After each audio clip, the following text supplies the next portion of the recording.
এই ম্যাথটাতে বলা হচ্ছে integration e to the power x plus 1 whole square, নিচে root over e to the power x আছে। সো এই ম্যাথটা খুবই সহজ, যেখানে উপরে দেখা যাচ্ছে আসলে স্কোয়ার যেহেতু আছে a plus b whole square formula apply করতে হবে, কাটাকাটি করে তারপর কোন একটা জায়গায় নিতে হবে। আমরা শুরু করে দিই। এ প্লাস বি হোল স্কোয়ারের ফর্মুলাটা আমরা ডিরেক্টলি আগে বসাই দিই। তাহলে আমরা লিখতে পারবো ইন্টিগ্রেশন, উপরে হবে এ প্লাস বি হোল স্কোয়ারের ফর্মুলা, তাহলে ই টু দি পাওয়ার এক্সের উপর স্কোয়ার করলে আমাদের থাকবে e to the power 2x plus 2ab, so 2 into e to the power x into 1, so আর থাকতেছে 1, নিচে থাকতেছে root over e to the power x, so root মানে তো হাফ, সো আমাদের আলটিমেটলি থাকবে e to the power x by 2 dx. এখন তুমি আলাদা আলাদা করে ফেলতে পারো যে ভাইয়া এটার সাথে এটা আলাদা করে দিই, এটার সাথে এটা আলাদা করে দিই, এটার সাথে এটা আলাদা করে দিই, তিনটা আলাদা পার্ট করে ফেলি। তাহলে আমরা তিনটা আলাদা পার্ট করলে আমরা এখানে লিখতে পারবো ইন্টিগ্রেশন, উপরে আছে e to the power 2x, নিচে আছে এক্স বাই 2, তাহলে আমাদের হবে e to the power 2x minus x by 2 plus এখানে আমাদের ই টু দি পাওয়ার 2x আছে, এক্স আছে, আর নিচে আছে e to the power x by 2, so সামনে 2 থাকবে, e to the power x ছিল উপরে আর নিচে ছিল x by 2 minus x by 2।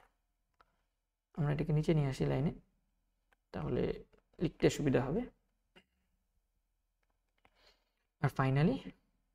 এখানে ছিল 1, সো এটা উপরে চলে আসলে e to the power minus x by 2 হয়ে যাবে। পুরোটাকে আমরা ইন্টিগ্রেশন করব।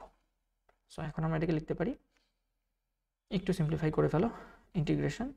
ই টু দি পাওয়ার 2x থেকে হাফ চলে গেলে আমরা জানি এখানে থাকে হচ্ছে দেড় থাকে, 1.5 থাকে বা 3/2 থাকে, তুমি লসাগু করলেই হবে 2, এখানে হবে 4x মাইনাস এক্স, তার মানে 3x by 2, so e to the power 3x by 2 থাকবে এখানে, প্লাস 2, x থেকে x বাই 2 চলে গেলে থাকে হচ্ছে শুধু x by 2, e to the power x by 2 plus e to the power minus x by 2 dx. এখন ফর্মুলা অ্যাপ্লাই করে দিই। আমরা জানি e to the power x এর ফর্মুলা কি, e to the power x এর ফর্মুলা হচ্ছে e to the power এক্সি, e to the power x এর integration e to the power এক্সি, ঠিক আছে? জাস্ট যে কনস্ট্যান্টটা থাকে সেই কনস্ট্যান্ট দিয়ে নিচে ভাগ করে দিতে হয়, বা তুমি চিন্তা করো এটাকে ই টু দি পাওয়ার এক্স চিন্তা করে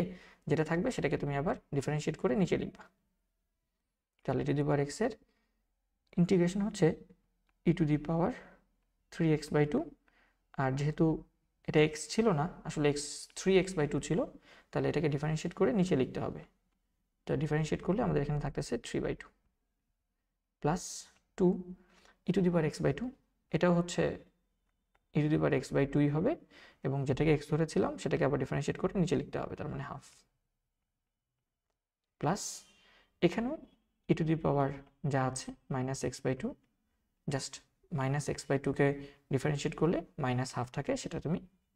নিচে লিখে দিবা, প্লাস সি। এখন এটাকে তুমি একটু সিম্পলিফাই করার চেষ্টা করো, 3/2 উপরে চলে গেলে 2/3, আমাদের 1/2 উপরে চলে গেলে শুধু থাকবে 2, আর মাইনাস হাফ উপরে চলে গেলে মাইনাস হাফ, তাহলে আমাদের এখানে থাকতেছে 2/3 e to the power 3x by 2 plus 4 e to the power x by 2 minus half e to the power minus x by 2 plus c. এইটা হচ্ছে আমাদের হোপফুলি উত্তর। আশা করি সবাই